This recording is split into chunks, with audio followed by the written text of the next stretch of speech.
कधी हे सरकारचा डोळा हे एमएससीबीचं सबस्टेशन पिटवून देऊन त्याचा 10,000 फूट वर गेल्याशिवाय ह्या सरकारला दिसणार आहे का नाही?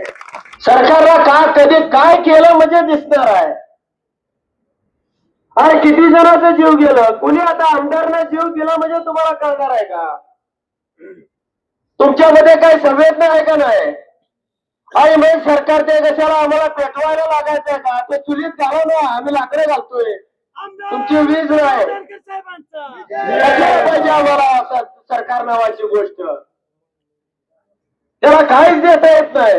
आणि म्हणून तुम्हाला या ठिकाणी मी वॉर्निंग देतोय,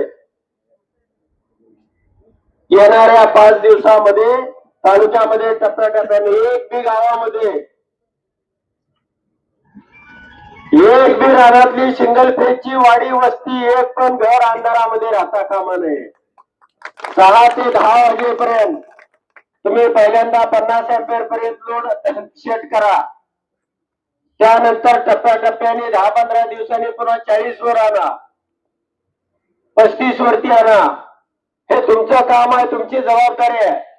तालुक्यामध्ये जवळजवळ 400 स्टाफ आहे. तुम्ही प्रत्येकाला काम वाटून द्या. त्या ठिकाणी धारा काढण्याची किमान आणि त्याला लाईट, त्याचा पंखा, त्याला झोप तरी लागली पाहिजे, त्याला जेवण बनवता आलं पाहिजे.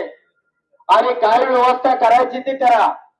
कोण सिंगल फेज मोटर चालू करतात त्या जप्त करून आणा, पण ही सिंगल फेजची लाईट ही असलीच पाहिजे.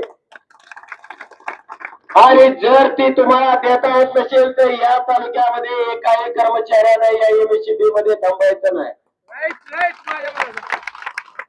सगळा तालुका खाली करायचा. आम्हाला दुसऱ्या वेळेला लाईटच नको आहे. आम्हाला लाईट लागते ते संध्याकाळी 6 ते 10 या वेळेमध्येच लागते. आणि तीच देत नसाल तर तुमच्या लाईटला काय आग लावायची आहे? कशासाठी वीज वितरण कंपनी आणि पारेषण हे कशासाठी ठेवलेलं आहे?